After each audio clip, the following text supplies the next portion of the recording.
The Reserve Bank's Monetary Policy Committee is expected to cut rates when it makes its interest rate decision this afternoon. It is widely anticipated that rates will be cut by 25 basis points. This comes as inflation is under control, cooling to 2.8% in October year-on-year from 3.8% in September. The MPC is expected to deliver the second interest rate cut of the current cycle, taking the repo rate from the current 8% to 7.75%. Prime lending rate, the benchmark rate at which banks lend to commercial clients, is currently at 11.5%. The cut in interest rates will bring much relief to indebted consumers battling the high cost of living. Economists say the MPC will, however, likely raise concerns of upside risks to inflation. These include the geopolitical tensions in the Middle East, as well as market reaction to the US election results that could impact the rand-dollar exchange. On Point producer Catherine Mawela went to the streets of Johannesburg to get reactions from consumers on the expected rate cut. The South African Reserve Bank is expected to cut interest rates for the second time in 2 months. We know that this decision is to stimulate economic growth in a country where most people or consumers are really struggling financially. So we are here in the streets of Johannesburg to speak to few consumers just to hear what this possible cut could mean to them. So I'm going to speak to this gentleman here. Thank you so much for agreeing to speak to us. So there's a possible announcement of interest rate cut for the second time in 2 months. So I just want to hear your take on that. I think it would be a positive cut for consumers, because we're already struggling in this economy. With such high interest rates, it's barely possible to make ends meet. So with the interest rate cuts, it would make it much easier on all of us. I am aware that it is going to be cut on 25 basis points.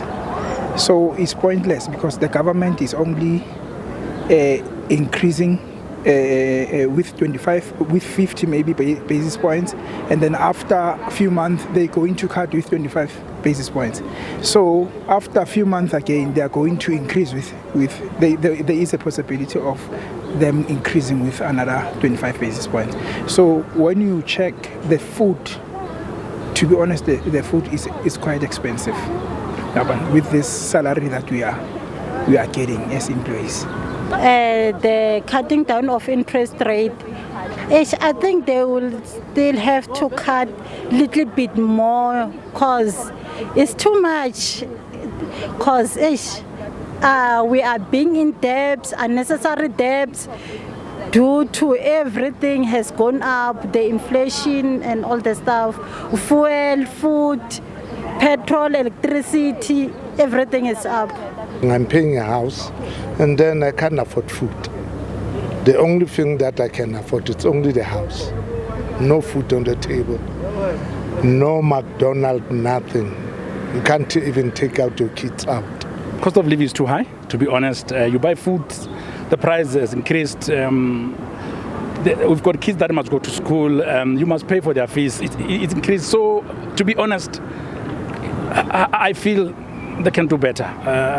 We are really struggling, to be honest. We appreciate that they are cutting it, but since they cut in September, we didn't see any difference. We want them to cut it more and more, because we are suffering.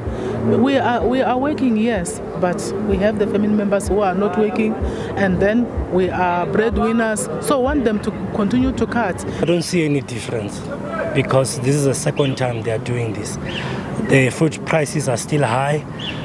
Maybe it might mean a lot to people who are paying the bonds and maybe cars, and so I don't see any difference. How will it impact me? As a single mother, it's too much, the things that we are paying.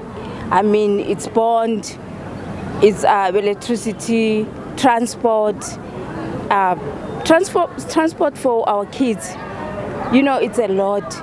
So they must try to cut from electricity, most especially electricity, food also. That's so expensive. Please, we are happy. They did well, but if they can try more, as a single woman, we are struggling. Yeah. Thank you. Thank you so much. There you have it. Most consumers say that the cost of living is too high and that still a second cut is not enough. Back to you in studio. Thank you there, my colleague Catherine Mawila.